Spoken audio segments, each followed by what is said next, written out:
strength from your past.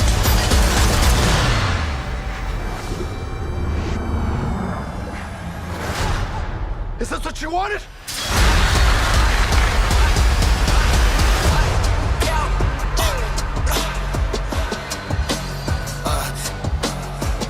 You got this. Thank you. Welcome back, everybody, to Real Time for the Real Everyday Movie Fan. I'm, of course, your host, Josh Williams. Thank you so much for joining me here today, because I am here, excitingly, to give you my real-time review of Shang-Chi and the Legend of the Ten Rings. Now, Shang-Chi was directed by Destin Cretton, and it was written by David Callaham, and it stars Simu Liu, Awkwanfina, Tony Leung, I'm going to really butcher these. I'm going to try to do my best. Chiu-wai, Fala, Chen, Yeoh, I'm pronouncing that right. Florin. Oh, I'm not even going to try that one. The cast names are in the description box below if you want to see their names. I am not the best at names. I apologize. Tim Roth makes a little cameo. You see it there in the trailer, and Benedict Wong as well makes a little cameo in the film as well. Now, before we get into my review, guys, if you like this review, if you like all of our content we have here, please be sure to subscribe to the channel, hit that notification bell so you can receive all of our great content we provide here at Real Time. Now, also, I just need to let you guys know that this review is sponsored by B&B Missouri 6 Theaters. We're going to take a little brief promotional video to promote B&B Theaters and all the great things we do for us here, and we'll get right back into my review. I'll be right back. B&B Missouri 6 is the premier theater to see a movie if you're in the Missouri area. The refreshments are delicious, the seats give you full reclining comfort, and the movie viewing experience is euphoric. But the main reason I wanted B&B to be my sponsor is their staff and the overall movie-going experience they provide. They're professional, friendly, inviting, and they truly have you leaving the theater feeling, as their motto goes, the magic of the movies. Thank you guys so much for indulging me there. I have to give a shout out to my sponsor that let me see these movies at a good time, so I can get this review to get to you guys at an ample time as well. Now, coming into this review, coming into this film, I was excited, but I wasn't. I was excited because it was a Marvel film, and I'm now a Marvel mark completely ever since the first Iron Man. I've been ever so since. But the trailers didn't really do a ton for me for some reason. Like, they were great. They looked good. I don't know. I wasn't as amped as I was wanting to be.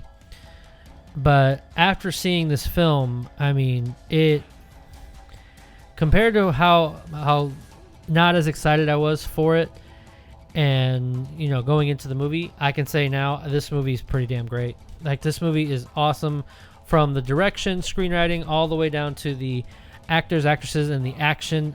This movie was just a fun thrill ride, mixed in with great characters, great stories, great narrative, great themes that they tackle within it as well, as far as diving deep into the Asian culture and really making it as authentic as possible. All the way through the costume design, which was gorgeous, and the set pieces that were there. It just all looked just beautiful. And just right off the bat, we're trying to talk about the director, Destin Cretton. I almost didn't say it right. Now, I was really excited. That was one of the things I was excited for, to be honest, was him, because if you haven't seen his movie Short Term 12, Just Mercy, or even Glass Castle, it was made in 2017. Definitely Short Term 12 or Just Mercy. Those are great films, and I was really excited when I saw that he was coming on to play to do this movie. I was excited because I knew he's great at dramatic directing, but I was really curious to see how he was able to handle action set pieces. And he really dives deep. You can tell there's a lot of care into this film as far as the writing and the directing is concerned, because it just looks beautiful. The colors that they include in this movie is so vibrant and adds a lot to the martial arts aspect of the film. But even in the choices he makes for the action set pieces themselves, this, I mean, Snake Eyes franchise could really take a big notes and take really good keys to what they do in this movie. I mean, they go back to having it look like great old style kung fu films where they give kind of wide shots, even medium shots, to really just let you absorb and watch the action that take place, the martial arts that takes place. It really, the vibe I got from the martial arts made it feel like Crouching Tiger, Hidden Dragon, and then there were some where it was a combination of that and the if you guys haven't seen the Raid Redemption, those action set pieces, it had a combination of those at times. So it really just it excited the hell out of me when I saw these action pieces, and I was just enthralled them throughout the entire. Sorry, I had a burp there.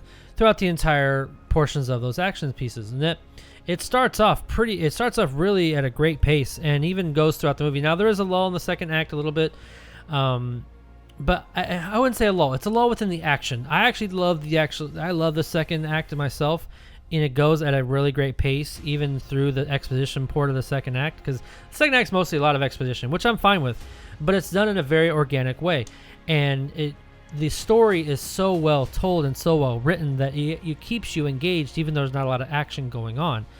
And it kept me interested of the lore between of Shang-Chi and his family, the family dynamic between him and his father, and his sister.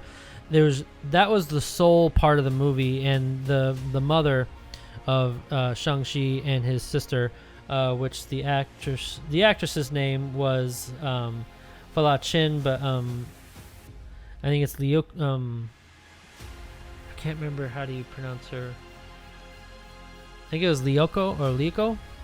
I can't pronounce it. I'm sorry, but I love the dynamic between him and his sister. As far as there being some sort of combativeness there, because there's a reason there behind it, and it's actually a really great reason, and you really feel it. And the actor, the main antagonist, who is their father, who plays the actual Mandarin, I guess you can say, is Tony Leung, and he was so great. There were so many layers to this villain. That's one of the best villains we've had in quite a while. Not quite a while, but it's on the right track of the villains we've been getting recently, as far as like Thanos and Loki and a few others that have a really great range and depth to their character and their motivations. And a lot of it's centered on him and what's going on with him being a grief-stricken widower, because that's the heart of the story, is how the dynamic is between him, his children, Shang-Chi and his sister, and the relationship with their father. And it's really complex, and I love that kind of story, and that's the heart of the whole movie. And there's a lot of stuff surrounding around it. One of the great things that surrounds it is Awkwanfina's character and her relationship. Her name is Katie, and her relationship with Shang-Chi, and she knows him as Sean. And right in the beginning, it focuses on them two, and you can almost feel and really appreciate the on-screen chemistry between the two, because they make you automatically feel like they've been friends forever. I mean, they're just such great chemistry as far as the feeling of their friendship that I bought into it right away. Kind of like how Candyman did with the relationship between the boyfriend and girlfriend in the beginning there. But this was more of the friendship aspect. But you get what I mean? Like they make you feel it right away and buy into it right away without having to really earn it throughout the whole movie. It just earns it right then and there. And she had great she was the comedic relief. She was set to bring in the comedic relief, but they actually give her time to show her dramatic range. Like she does. She has some great dramatic scenes with Shang-Chi and with a few other characters throughout the film. And I loved that they were smart with her comedic relief. Where it needed to be the comedic relief needed to happen when it does. But when there's dramatic scenes with her in it, you know how they'll have the comedic relief person, like there's a dramatic scene, and then they add in a little comedic quip to lighten the mood. They don't do that here. I actually hate when movies do that, and they let the scene play out with the dramatic acting. They don't just throw in a comedic line to help lighten the mood. It lets you feel the moments, and they even do that through the action pieces. And that's one of the things I also really loved, was that there's storytelling even within the action set pieces that help add into the depth of the characters, more of the world and the story. I loved it. And even the when you get to the third act and you're introduced to this this mystical place that you see in the trailers. It is beautiful and well imagined. This is definitely one of the best fantasy movies I've seen in the past, couple decades, I would say.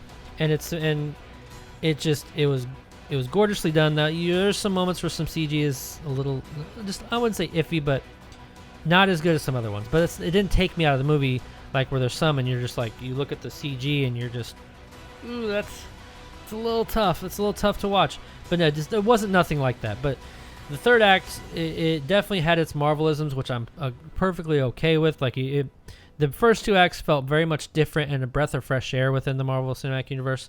And then they get to the third act where it's a lot more Marvel-esque stuff. You know what I mean? As far as the action goes and as far as making it feel epic in its scale, which it does, and it's a really cool ending scene. But like I said, it wasn't that problem. The only actually problem I have with this movie, shockingly enough, is that we're in the second act to help us get to the third act, to help us get to that place that I'm referring to that you see in the trailers. There's a plot device and a character that's kind of thrown in there. Now, they give you a reason as to why this character's there to help them get to this mystical place. I just felt like it was shoehorned and a little convenient and a little coincidental. Like, the explanation they give was a little thin for me. Like, some people may say differently. Some people may, think differently with that one. I just felt like it was a little thin, and they just kind of, explain why this person's there, and then they move on to help you get to this place. That was really the only problem, especially with how well the rest of this script is written and the screenplay, how well it's written and how well it's told. I felt like that was just a really big misstep as far as within the writing. Not big, but a decent misstep with how well the rest of it's told. But it didn't take away. After I moved on from it, I mean, it is what it is, and I moved on. But it's something I just noticed. But overall, guys, I can't recommend this movie enough. It's not going to be on Disney Plus. It's very specifically going to be in the theaters. Now, I know the Delta variant's out there causing havoc, and some people are afraid to go to the theaters. I understand that. But if you can, and if you feel like this is, if it's worth your money, I wholeheartedly, this is worth your money. For me, I would put it up there, top 15, if not top 10, of some of the best Marvel movies, MCU films that we have had within the Marvel Cinematic Universe. It's really that good. Like, it's a great story. There's been a couple of times where I found myself tearing up because I was so invested in the story and these characters and what's happening to these characters. And that's good when a writing can do that for you. Definitely go check it out, guys. It's a great time at the theater. I'm giving this movie 9 out of 10. It's well worth your guys' time. And if you are going to go see it, stay afterwards, after the credits. There are 2 after credit scenes, one in the middle, one at the very end, that help expand the Shang-Chi world into the much more broader part of the Marvel Cinematic Universe. And there's just, it broadens more what's going to happen within Shang-Chi itself. But that'll do it for me today, folks. Thank you very much for watching. Now, if you have seen it, when you get done seeing it, come back to me here, jump in the comments, let me know what you think of the film. Give me your positives, your negatives, and your score out of 10. Also, if you like what you watched, hit that like button and subscribe to the channel so you can receive all of our great content we have here at Real Time. But that'll do it for me today. Again, I'm Josh Williams, and thank you for keeping it real with Real Time.